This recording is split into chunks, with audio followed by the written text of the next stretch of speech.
apparently Amari Williams got in trouble with Coach Pope at Kentucky because Hmm. Coach Pope found out that he was eating an entirely Weetabix diet, and he ordered such large quantities of Weetabix, like Yeah. direct to his dorm room. You got to import it at this point. There's He tariffs on had to his diet. import Weetabix Yeah. because it was all he was eating. And the Weetabix company was like, who in Kentucky is ordering like pallet quantities In of bulk. Yeah. Weetabix in bulk? And they found out it was the starting center for Kentucky, Amari Williams. Guess who got a Weetabix NIL deal out of this? Amari Williams.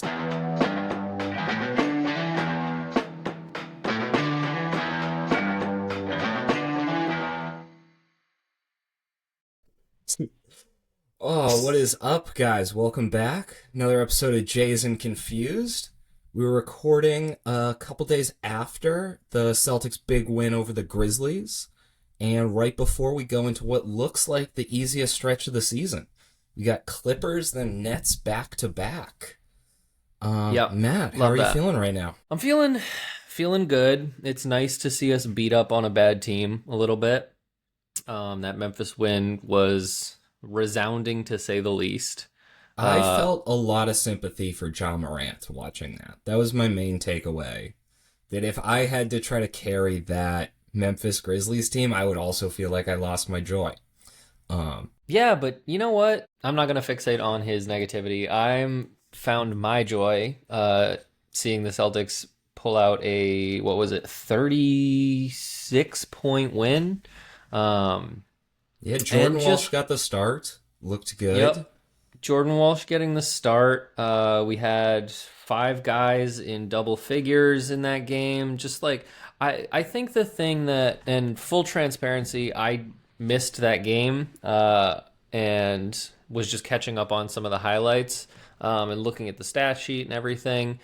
Our best passing game of the season. And that's what brings me joy.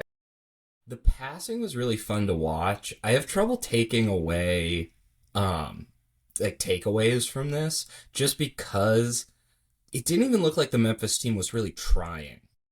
So, like, our ball movement was incredible, but also nobody was reaching at the ball. There was zero ball pressure. I'd love it. And it was a fun game to watch. You know, we got to see Baylor Shireman look good. We got to see Josh Minot and Jordan Walsh go out there and just look like killers. We'll see if any of this is replicable. I did not. You do. That is This is just a me so topic. everybody knows. Jeremy loves Joe Mazzulla's MMA training. It is Joe Mazzulla's white belt ceremony is the like YouTube profile picture for this podcast. Mm-hmm. Is Joe Mazzulla. But the do you know who Eric Nixick is? I do not. So this is a very niche crossover that I noticed, but in the pregame show we discovered that Eric Nixick is Joe Mazzulla's MMA coach, which if you kind of follow MMA, Eric Nicksmith is the Joe Mazzulla of MMA, if that makes sense. Like Like playing bullet sounds in the background during training kind of thing. So he's most famous for he was working with Sean Strickland, who you don't have to feel bad for in this story because Sean Strickland said many horrible things. But there's kind of a code in MMA or in basketball, like if somebody performs poorly, you can go out and rip them. Like the post-game show will talk shit about them. People will like kill them on Twitter. In fighting, it's a little bit different because you just got beat up in front of like your whole family. That people, you're supposed to like say something nice about them, even if they had a bad fight. Eric Nicksmith was Sean Strickland's coach, and he lost in a big fight to Driscus Duplessis. And just in the last round, as he was losing, Eric was like, "I'm not gonna coach you anymore if you don't win this." He called him like a pussy and a bitch a bunch, like on camera, And Yep. then, like, when he was, like, sad and crying afterwards, he just, like, kept yelling at him and then went on TV and was like, I'm never coaching that guy again. He's bad. He doesn't have the heart of a champion. And now he's coaching Joe Mazzulla and Sam Cassell. Sam Cassell too. I'm curious, which Celtics player do you think Joe Mazzulla has that relationship with, or has had that Josh relationship Minot. with? Yeah, Really? 100% Josh Minot. You think Joe Mazzulla looked at Josh Minot and was like, "If you don't get Uh, 8 rebounds, I'm calling you a bitch and I never think he coaching you said again"? that to him, yeah. But then I think Josh Minot's gotten the 8 rebounds, is the thing. Yeah, okay. We So haven't it seen worked Josh on. Minot fail him. You're asking who's a player that Joe Mazzulla's like given up on like that? Yeah. Xavier Tillman. Ooh, good call. Yeah, it's got to be somebody who's fallen out of the rotation. We'll Yeah. also see. Maybe, Josh Minot has a bad game. Like, he just got taken out of the starting lineup. So, Yeah, I mean, looking at this game, I mean, it doesn't feel like it feels like he's certainly been. I mean, this season in general, I think this is a good transition to like it is just such a roller coaster, and we talked about this in our last episode of like it is just like who's doing it today. And there is a little bit of a lack of predictability there. It doesn't feel like Minot has. I mean, there was a 6 game stretch probably after he got inserted into the starting lineup where it was like this guy is the Energizer Bunny of the NBA. Like everything he brought to the floor. It feels like he's still trying to do all those things. It's not showing up as much like on a stat sheet. But really, it's just like we have other guys who are also doing those things. And on a night to night basis, it's like Jordan Walsh is just doing more Energizer Bunny on crack kind of stuff. Some nights, Ugo Gonzalez is just like he's everywhere tonight. And so. Yeah, it is that's one of the things I enjoy about this team is like you never know who is just like this is my night and I'm going to go absolutely nuts and then next game I might play 8 minutes. yeah, I think we've gotten consistent effort from those guys.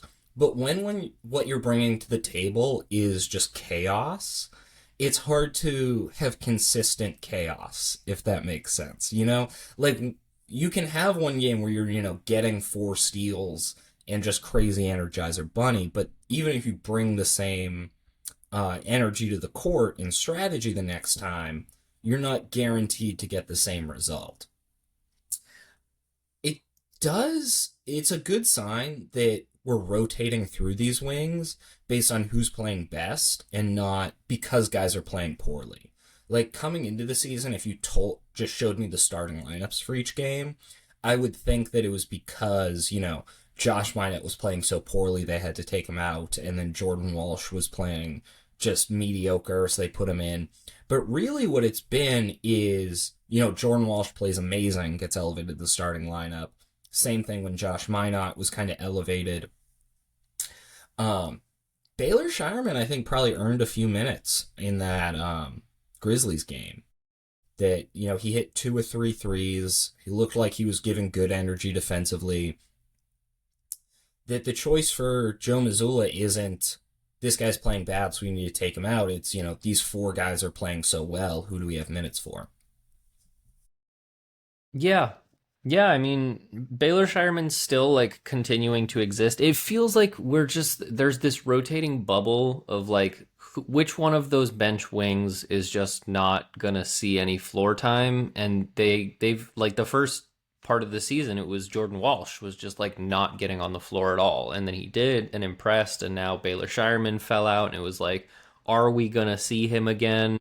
Outside of like garbage time situations, and then he comes on and is able to, and I think that speaks to like something that is really cool about this type of team that we haven't seen in a few years of like we've built a team by necessity where guys have to be ready, even if they're not used to getting playing time, and that leads to these kind of like fun little like pop breakout performances like on a game-to-game basis, where you're And not necessarily. credit to Joe Mazzulla on that, because I think if just a safer coach was in charge, we would see Chris Boucher just soak up all those minutes.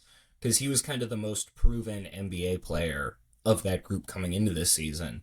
And at this point, we saw him for 3 or 4 minutes in garbage time against the Grizzlies, and I forgot he was on the team almost. Yeah. I wanted to ask you about Chris Boucher. He got 7 rebounds, played 13 minutes, 2 points, nothing particularly impressive. Missed all the threes he took, but yeah, just wanted to see how you felt because again, he was someone that I figured was going to be, especially with Xavier Tillman kind of being sat, maybe to let the swelling in his knee go down or whatever the case may be, but wondering if Chris Boucher was going to be seeing more floor time. And then we've been having some success with those like Josh Minot at the 5 kind of lineups and playing smaller. So we haven't been seeing him. Wanted to see what you thought of his performance in that game. He looked like he was hustling on defense. I mean, he gave good effort while he was out there, but really a lot of his minutes came in garbage time once we were up by so much. So he was playing against, the Grizzlies' third team out there. And I mean, he looked a lot better than them just because, he's a real NBA player and he was playing against G League level talent. Yeah. So speaking of G League level if talent, we see injuries pop up this season, we could definitely see him as kind of a break in case of emergency guy. But I don't know that he really earned a place in the rotation in those minutes against Memphis. yeah, I do think that that's an interesting thing that it seems like there's a little bit more fluidity at that wing position. And it seems like that might be something that, especially, I was a little surprised by given the past few years that we've had Kristaps Porzingis when healthy, that we've had Luke Cornett, that we had Al Horford. We were used to playing a little bit bigger, and the comfort with which Mazzulla has kind of transferred the energy into small ball as necessary, and we're seeing those lineups for a healthy amount of minutes per game. So yeah, just getting guys more opportunities like Shireman and Ugo and Jordan Walsh and Minot rather than guys like Boucher off the bench. And so far, again, we are pretty peppy guys, I would say. Optimistic about how it's been looking so far. Granted, again, it is tough to take too many lessons from a game like that, just based on like looking at who Memphis was putting out there in that game. Kind of reminded me of that Wizards game that we had. I'm sure it will be somewhat similar when we play the Nets, and the Clippers just lost Bradley Beal for the season, but they still have some pieces. But yeah, just it's tough to take too many lessons from beating up on a bad team. It is easy to take enjoyment out of. Yeah, definitely, and I enjoyed that game. I think the Grizzlies team we saw made the Wizards this season look like the Showtime Lakers. I mean, yeah, the rookie Cedric Coward, who was like the 11th pick, was really the only guy playing out there for them. Jaren Jackson, what did he get, like 2 rebounds or something? He seems over it. I mean, yeah, at one time I had a lot of hope for that Grizzlies team, but it doesn't seem like they're going to put it together. At one time, that Grizzlies team gave good reason for hope. Famously, I'm going to own up to something right now for all the audience here. One of my hottest takes ever. I think I've done decent at times coming up with my own little mock drafts of like guys that I think will pop. I had one guy ahead of Luka in his draft, and it was Jaren Jackson Jr. And me and Jeremy had like a 6-hour argument where I was convinced he was going to be the next Kevin Garnett. At least you didn't have Ayton and Bagley over him. So no, God no. I'm apparently taking that as a win. Did. Yeah, but I mean, listen, like defensive player of the year and everything. Like Jaren Jackson's very good at basketball. Yeah, but he hasn't turned out better than I thought. As versatile as I had hoped as an offensive player, and the rebounding just never really got to where I think had hoped it would. He's a great player if he's your 4th player on the team. Like, he'd be amazing on a championship caliber team, but if you put him out there with 4 G League level players, he's not going to be able to carry your offense for you. So I did, at the beginning of the season, I sent you some texts kind of buying stock in Hugo Gonzalez and Neemias Queta. I feel like those have paid off so far. Absolutely. So this is my new NBA player stock purchase. Okay? Mm-hmm. I'd like to talk about Amari Williams. Because I'm I would starting to get also high. like to talk about Amari Amari Williams. And that's Williams. why earlier, a couple minutes ago, I had said, speaking of G Yeah. League talent, and I Right. was going to pivot to Amari Oh, Williams I because I think he's want to better see than him on G the League floor. talent. Well, that's So what. I did prepare a few highlight packages for us to watch, both from him as at Kentucky and him so far with the Maine Celtics. Just to recap some of this guy's measurables and career up to this point. He's from Nottingham, England. He's played, Already awesome. he represents Great Britain in EuroLeague. So the past 5 years he's been playing both in NCAA college for Creighton and then Kentucky, and in U16, U18, and U20 EuroLeague teams. Really quickly, if I may interrupt for just a second. We've seen plenty of Eastern European players come out. We've seen players come out of Africa. We've seen players come out of Europe. We've seen players come out of Australia. Have we had an NBA player with a British accent in recent memory in the NBA? Nobody all that good. I kind of feel like he should be getting minutes on that alone. I don't know if he has a British accent. He might not, but if he did, I would be like, that's more. We I should believe be. he does have a British accent. I will tell you that. This team is awesome. I just gotta say. I know I'm a homer right now, but this team is awesome. Yeah, so one story I found out about him as I was doing research for this is, so he played point guard in high school, hit like a crazy growth spurt. Right now he's either listed at 6'11 or 7 foot, Mm-hmm. 7'5" wingspan. But when he was 16, the English school system works differently. So when you turn 16, you go to like what they call college, but it's like boarding school, kind of, and it's like later high school, and then you Uni? go to university. No, uni's our college. Okay. Their college is is like our high school, but you do it far away from your family. Yeah, they have like forms, a second form or something. They're I'm doing not. some. They're I'm doing some not here to stuff break over down the there. whole British system. So he But went to when he's Hogwarts 16, and then Creighton. 16, he gets sent away to like the basketball school where they're gonna like travel around Europe and play tournaments and stuff. Apparently, he has a famously English palate where he doesn't like trying new foods. So, Mm-hmm. when he was traveling with his team, they would go out to dinner and he would order just bread rolls. And it took them a year to convince him to try pasta with butter on it. But he eventually came around. And when he went to Kentucky, Mm-hmm. are you familiar with what Weetabix is? Yep. It's like, apparently they give it to babies in England. It's like a fully nutritionally complete cereal that I'm told is an acquired taste. It has like I've a bunch had of it protein and fiber. when I was in What's Poland. your review of Weetabix? I mean, I was 12 years old the last time I was in Poland. My feeling on it at the time, as I recall, was why doesn't this country have Cinnamon Toast Crunch? Yes, it's not Cinnamon Um, Toast Crunch. yeah, it wasn't like a despise. It was just kind of, it didn't do anything for me.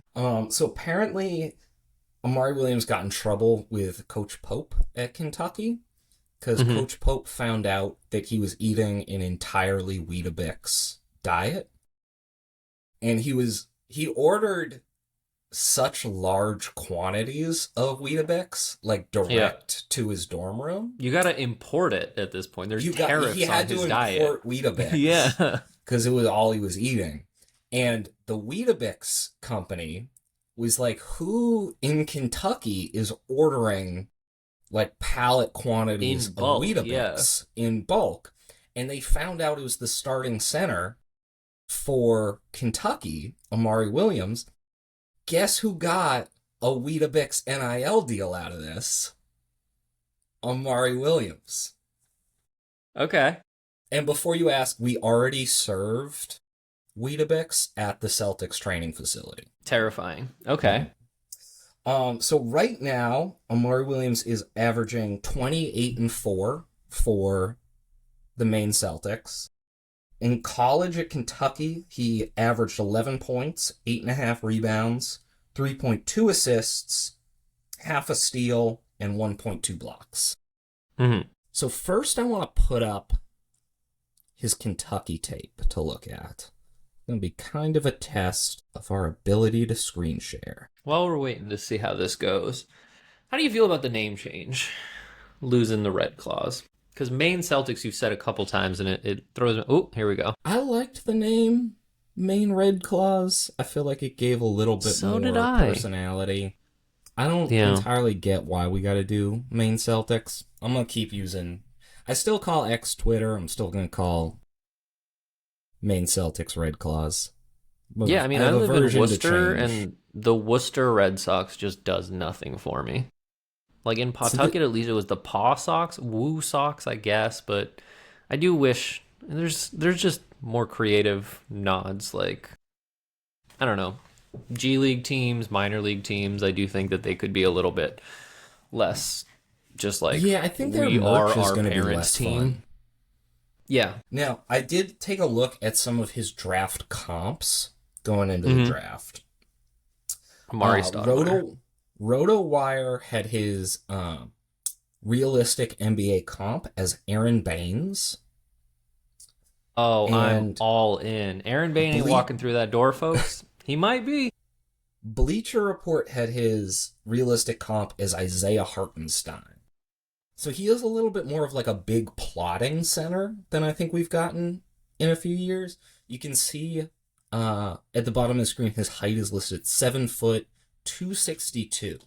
And when you see him on the court, even up against some D1 and G League centers, you can see that he has NBA size. Mm-hmm. I gotta figure out a way to put this on mute. Okay, so we saw him. He's kind of working in the post a little bit more in these college clips where he can just kind of overpower these guys, spin cycle, good touch around the rim. That is interesting because that's not something I got very excited about the Aaron Baines comp because I have a very fond memory of Aaron Baines, but that doesn't seem like his kind of game. Yeah, a lot of it's just him being in the Kentucky system, I think. One reason I wanted to do these videos of him playing in college and then him playing for the Maine Celtics is just you can see the style of play really changing. And I think that what we're seeing right now is why he fell in the draft to 45 is because everything he's getting right here, he's not going to get set plays in the NBA. And in college, that's a lot of what he's doing. Like, he's just getting the ball, going one-on-one, that time from the three-point line, where here, like, getting the offensive rebound and putback is going to be much more his role at this level.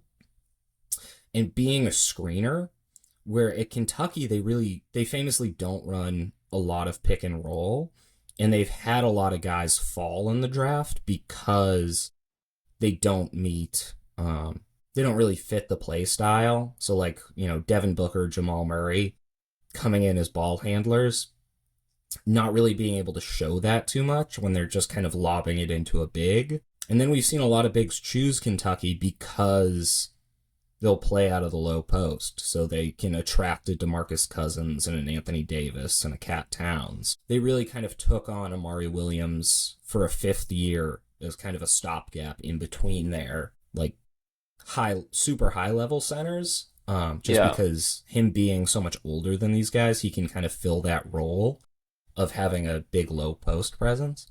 You can see some of the passing instincts here from when he was a point guard in high school, that he can really do that slip pass. Yeah. Which would just be kind of some of the Isaiah Hartenstein comp. Josh Minot and nobody else, because we don't run enough. He's developed. I'll switch over to the Maine Celtics.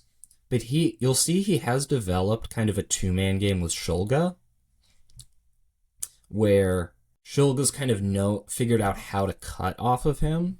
And here you'll see him run much, because in that whole highlight package, we didn't see one screen set. Mm-hmm. But here, it's going to be almost all he does. Except for just getting wide open dunks on guys. I do like wide open dunks. See, he's getting real big for the screens. And this isn't a guy we're going to need to... Shulga pulls 2, throws it up. Big dunk.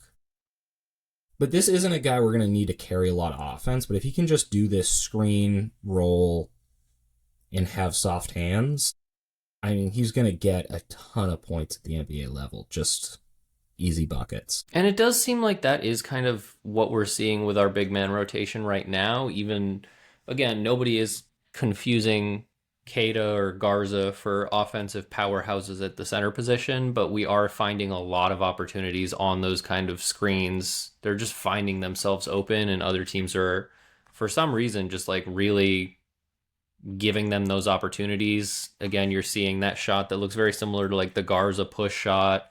Nemes Keita getting a lot of those kind of screen and then just like a soft catch near the baseline. Yeah, I mean, I'm more interested defensively in what he can do in terms of like lateral movement, like speed, staying, like switching onto guys, but also is he someone who can kind of go body to body with someone like a who did we play on the Jazz? Nurkic. If we go up against kind of those bigger, stronger centers that sometimes we've seen like Keita struggle to match up with one-on-one, if that's something that he can kind of take on defensively. Yeah, not a lot of guys can go up body to body with Nurkic. That would be something I'd be interested to see, because right here he looks like he can just kind of overpower even some 7-footers at the G League level. Yeah. But that's very different than going up against, a Steven Adams. Stop screen sharing. Going up against a Steven Adams or Yusuf Nurkic, just these huge, strong NBA centers who can really push guys off the spot.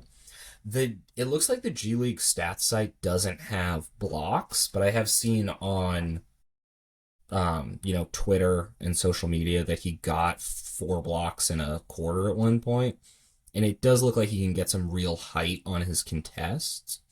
My theory right now is that we're not going to pull him up because we're waiting in case of an injury. Yeah. Just because I also don't think we want to convert his contract this year, since right now he's on a 2-way. We're kind of saving those games. The other reason we could pull him up is if we decide to convert his contract. But I think with salary cap concerns, we don't want to, raise his salary, even if it's by $1 million. In case that ends up being the difference between us being, over the first apron or not. Yeah, I mean, he is someone, especially like some of those plays, it did, like, you had described him a little bit as like fitting that plotting center molds, and he did show some athleticism on some of those dunks, a little bit of that just kind of like quick screen action, getting up there. And just like our history, it really is just kind of, I think I'm feeling a little nostalgic for the development of Rob Williams, who is kind of a one-of-a-kind athletic freak. You ever go back and just watch the highlights? I do. From Rob Williams that one season? Yes, I do. Up there. Yeah, he shot a 3 and made it in Portland, and I was like immediately like, oh, I'm going to go back and watch Rob Williams highlights, because those were some really fun times. I feel that I need to remind myself that sometimes when I see, an Amari Williams or one of these like kind of bouncy big guys coming up, I'm like, oh, he could be kind of a Robert Williams. And then I go back and look at Robert Williams jumping from a few years ago, and he was just a different type of athlete than a lot of these guys. I've never seen anybody with a second jump speed.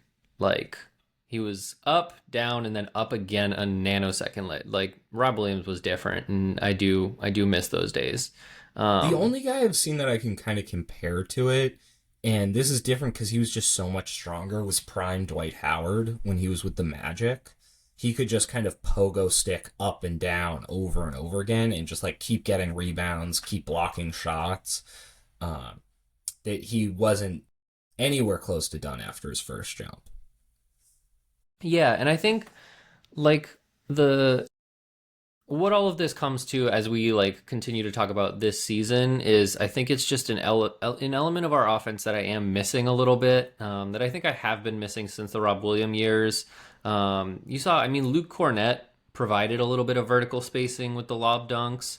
But outside of that, I mean, Al Horford, not in the past couple of years. Kristaps, yeah. You know, we got Josh Minot throwing him down. We got Josh Neemias Queta Minot, out but there. I think Neemias Queta doesn't have that kind of athleticism. Like, he doesn't seem like a lob dunk guy. I've seen him go up a bunch of times, and he seems more likely to kind of lay it up or land and go back up with it. Almost reminds me of like a more effective Tristan Thompson in a sense, where he would. Tristan Thompson's problem was always he would get an offensive rebound and then pump fake 17 times and hesitate with it for way too long instead of just making a decision. I think Queta doesn't have that problem, but I think they remind me of each other kind of athletically, where he's not just going to be overpowering, going back up and just dunking on everybody. That is an element that I do kind of miss, and I think is a really useful element of an offense that we saw like with the Rob Williams years. So hopefully Amari Williams, like I'm going to be keeping an eye on him, and hopefully that's something that can kind of develop and would be a very interesting wrinkle to this team, especially if we can find some guys who are able to kind of play, make, and pass a little bit more as they develop. If I mean, Jordan Walsh was handling the ball a little bit more in that Memphis game, and Peyton Pritchard looked much more confident passing and shooting, and just kind of looking out to see where like the playmaking can come from in a game like that where the passing was working. Yeah, and a lot of our guys are so young that most of what we're going to be watching this season is development. I mean, Hugo's coming in at 19. Jordan Walsh is still only 21. Josh Minot's 22. These are like real young guys, and especially Hugo has flashed some playmaking in the past. So I'd love to see. Hopefully it's not because of injury. Hopefully it's just because we're getting blowouts over the Nets over the next week. But I'd love to see those guys get a little bit more opportunity to just have some freedom with the ball in their hand. We saw it a little bit at the end of the Memphis game where Hugo got to have a few drives. It wasn't as effective as we've seen Hugo in like here and there in a few other games. But just giving him reps on the court for that. Yeah, and I think that is kind of the struggle that I'm feeling internally as someone who doesn't believe in this as like a tank year or a lost year of like, I still want to go out there and win games and kind of build a culture based on kind of grittiness and defense and kind of movement, rather than kind of isolation and catch and shoot threes exclusively. Wanting to build that culture and wanting to prioritize, like, let's go out there and teach our guys how to win, like how to grind out, how to like get through it in the clutch when we're down by 2 and there's a minute left and all of those things. At the same time, seeing this year is like a really cool, really unique opportunity to be like, let's just put the ball in Ugo's hands and see what happens. Like, let's let Jordan Walsh dribble around for a minute, and seeing like when that happens in game, they're very clearly like, especially Jordan Walsh doesn't look comfortable dribbling the ball around. But just like, again, like Devin Booker in Phoenix finding out that he could be a primary ball handler, rather than like a catch and shoot guy, like all these little quirky, like obviously that's an example of a guy who exploded into an all-star, all NBA caliber guy, but just seeing what we can develop out of these guys in this year where, again, it'd be great to be able to beat up on some more teams where we have a whole fourth quarter to just be like, you know what, Jordan Walsh, let's see what you got. Like Josh Minot, let's see how you can do like bringing the ball up the floor. Like just mess around with stuff, because I know that like next year, once Jason Tatum is healthy, we're not going to be messing around with stuff. I think there's some value to that. I think the counter would be if your team tank, letting Jordan Walsh dribble it around is exactly what Team Tank's all about. I'd like to see these guys improve on their corner shooting, improve on the defense. Joe Mazzulla has been coaching him with a really tight rope, uh, where, if you mess up on defense and you're Josh Minot, you're coming out of the game. And I think the goal of that is to have them be ready for those roles they're going to have when Jason Tatum comes back. And our minutes are going to be even more crunched at that point because he's going to be, playing 36, 38 minutes a game at the wing. So we might only have one spot off the bench for a Josh Minot or a Jordan Walsh. And if they're not ready to jump into that role where they're just the dirty work guy off the bench, then they're not going to keep playing for this team. So I think there's some balance in giving them a bigger offensive load at moments just to kind of see what they can handle. But really, I'd like this season to prepare them for what they're going to do next year, which I don't think we're going to have Jordan Walsh dribble next year, That's fair. It does kind of, I think part of it is looking at how we've kind of navigated this in the past decade or so and looking at some of the guys that have been able to show more once they've escaped this kind of like structure of we need you to do what we need you to do. And like Aaron Nesmith comes to mind as one of those guys that like we just needed him to literally stand there and shoot threes, never dribble the ball and never do anything else and then went to Indiana and like really found his footing and became a really valuable role player in the league. And just kind of looking at some of these guys who have shown flashes of some real like game impacting potential and wanting to nourish that in like every direction rather than like, all right, that's cool, we don't need you to do that, so like keep it locked up for now, and then we'll see them on another team and they're going to show, oh my, and everybody's going to kind of be like, oh, they're much better than we thought they were, and it was really just we told them kind of to tamp it down. Well, I think Aaron Nesmith is a good example of this, where when he went to Indiana, he's not dribbling the ball significantly more. When he first went into the starting lineup in Indiana, he was playing the 4 because they just needed somebody to play physical defense and hit open threes. And then when you're playing off of Tyrese Halliburton and you're a movement shooter, it unlocks a whole other level of potential for you, where I don't know that everybody's development is served by having the ball in their hands and initiating pick and roll when that's never going to be their role in the NBA. I'd rather see, Josh Minot work on his backdoor cutting off of Jaylen Brown. I want to be very clear. Josh Minot is the last guy. Everybody else needs to work on their backdoor cutting. Okay. Josh Minot has that shit locked down. Jordan Walsh needs to work on his backdoor cutting. Jaylen Brown. Yeah. So that next year when Jason Tatum has the ball at the top of the key and gets doubled, Josh Minot knows how to react to those situations. I just don't see Josh Minot ever really having a dribbling responsibility. Hugo has flashed dribbling. I mean, at U20 EuroLeague, he was averaging 25 and 5 as kind of the main ball handler for that Spain team.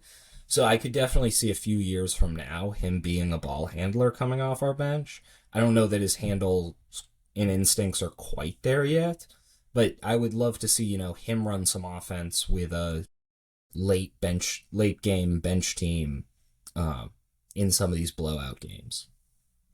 Yeah, and I want to be clear. I'm not saying I want to turn all of these guys into primary playmakers or anything. I think it's more, we've talked about in the past how you mentioned a couple episodes ago, I want to say, that Derek White would drive into the paint and look around and be like, I don't really know what to do. Like, I can pass it to this guy, but he's just going to like kick it around and it's going to swing around the perimeter a bunch of times and we're going to end up in the same situation.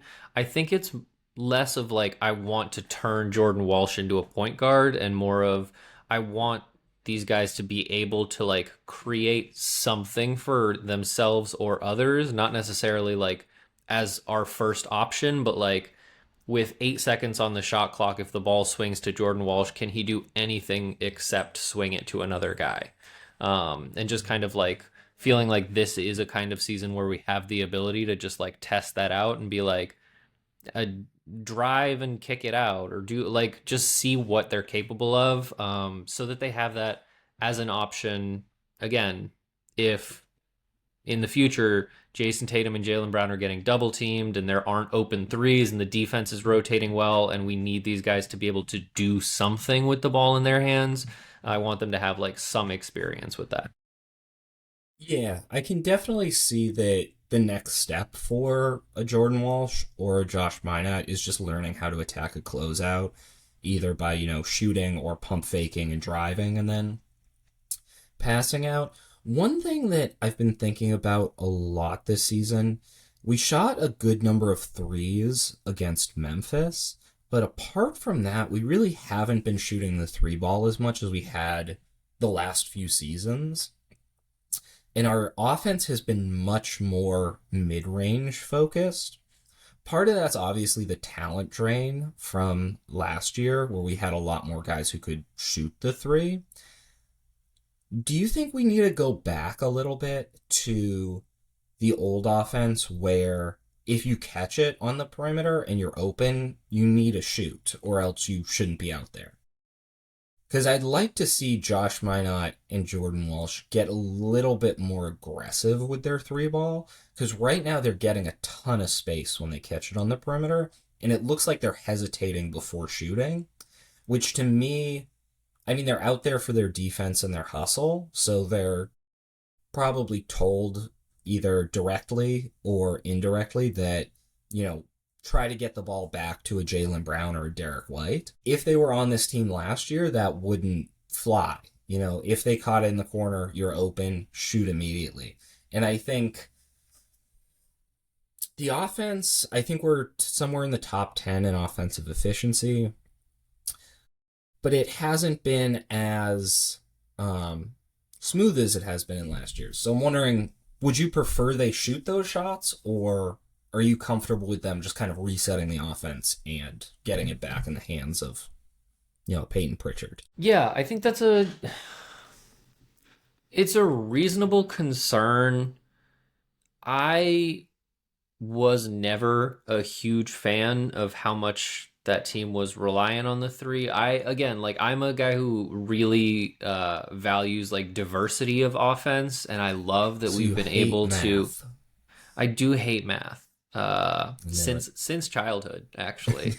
um, no, I mean I love that, especially because of, I think part of it is personnel. I think the mid range, part of the reason that we're using it so heavily is because Jaylen Brown is a mid range master and Peyton Pritchard is dominant from like 5 to 12 feet.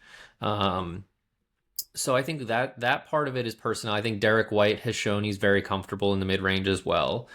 I do actually believe that they should be. I think part of it is also it's not just the Jordan Walshes and the Josh Minotts. I think now we're starting to see it come back a little bit, but we've talked about in previous episodes like Pritchard and White and Jaylen have looked really hesitant to shoot the three ball at times. And I'm not sure, that doesn't feel necessarily as much like a game plan kind of issue as much as at times it's looked like a confidence issue for them.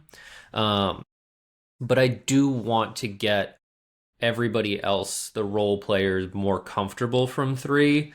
Um, I think it's also tough. I think what I've seen with like Sam Hauser, just kind of, he still hasn't had like a good shooting game from three. And he's someone who does go out there and he is confident. He will go out and take those shots when they're presented to him. And so thinking about a guy like a Jordan Walsh, who at this point is still, I mean, again, seeing how Joe is utilizing these rotations, everything is still kind of on a game to game basis. I could see how it would be kind of scary to be like, I just got my way, played my way with hard defense and like just kicking the ball, trying to make the right play. Now, if I go 0 of 6 from three because I decided to just like start trying to find some confidence from three, am I going to play myself out of the lineup? So I could see how that would be a factor, but I think at the end of the day, this team will be at its most effective if we can present those opportunities to those guys. And I think that's also what it comes down to is there the playmaking to get them those open shots on a consistent basis? I think sometimes right now they're being left open. They're being kind of disrespected by defenses because they haven't shown a willingness to shoot, or Josh Minott has been like, the beginning of the season was kind of a 32% 3-point shooter. And so defenses were sagging off of him. Does that change if he starts shooting a little bit more confidently and gets up to like the 38% level? And if that does and defenses stop sagging off of him, are those shots still going to be available? And so it's tough to be like, I want them to start getting comfortable taking threes when they're getting the ball if those shots aren't going to be available in the near future if defenses start adjusting to that, especially because right now, like, we just don't have the passers to create open threes for guys. I think that's something that Jason Tatum is probably, when he gets back, will be, I think, our best at just creating open threes for guys, at forcing defenses to collapse and kicking out. I mean, Pritchard and White can do it a little bit, but right now the defenses are willing to give up Josh Minott, Jordan Walsh threes, and we don't seem to really be taking them. So if defenses adjust and they're not doubling Jaylen Brown on drives, then yeah, that's still a win for us. Yeah. We shouldn't force up Josh Minott threes, but they should have that. They should be able to have that they should shoot until they have the gravity that they're not getting those shots anymore. And I think this is another thing where I'd like our offense to be preparing guys for next year when we have Jason Tatum on the team and hopefully some more talent around him, is if you're Josh Minott next year and you want to be playing big minutes, you need to be able to knock down your threes, because this year there isn't quite as much at stake, and we know we're not going to be playing on such a high level, especially deep in the playoffs. But if we're on a deep playoff run and you're playing on the floor, you need to be able to knock down the three off of a double. Yeah. Yeah, and I also think that goes back to what you were saying earlier of being willing to, and being able to knock those shots down now is part of the key to unlocking those other moves that attacking a closeout. Of if Josh Minott can start showing some comfort from three and the defense has to start adjusting to that, that's when he's able to unlock a little bit more of his explosiveness and athleticism. The same goes for Jordan Walsh and Ugo. Because when he tries to attack the closeout now, you'll see him pump fake. The defense and the defender's does not already care back. about a Jordan Walsh pump fake. So he pump fakes standing there, then tries to drive. It's just kind of ugly. I also think Joe Mazzulla's a good enough coach that he's not going to pull a guy for an open shot miss. He's going to pull you if you're not playing 100% on defense or you're missing rotations. But if you're wide open from the corner and you just miss, I don't think that's getting these guys pulled. Yeah, well, I think, yes, and I mean, the fact that Sam Hauser's minutes have been so inconsistent does make me feel a little bit like, I mean, he's been playing solid minutes, enough. I mean, I think he's an example of what I talked about earlier, where it's Josh Minott, Hugo, playing well Walsh rather playing than so well that they're taking minutes from Sam Hauser. I don't think Sam Hauser's getting minutes taken because he's in a shooting slump. No, but I think the shooting slump, like if Sam Hauser was shooting like Sam Hauser, he would be getting more. Like, that's how he plays well, is kind of what I'm. Yeah, I mean, I do think we could probably use 5 to 10 more threes a game if they're open. I mean, I think, was it the Utah Jazz game that we shot like 20% from three, or like had the worst 3-point percentage ever, and went back the next day and looked at it, and like 95% of them were open or wide open shots. And so, like, if those shots are there, I want the guys taking them. Yeah. And they seem like they are there. Some of the mid-range shots we're settling for now, I know a lot of them are Anthony Simons, Peyton Pritchard, and Jaylen Brown, which, to me, Jaylen Brown and Peyton Pritchard have kind of earned those shots. 100%. Anthony Simons is hitting a higher percentage of his threes than he is his mid-range. So I see no reason for him to be, dribbling for 10 seconds, then pulling up from the free throw line.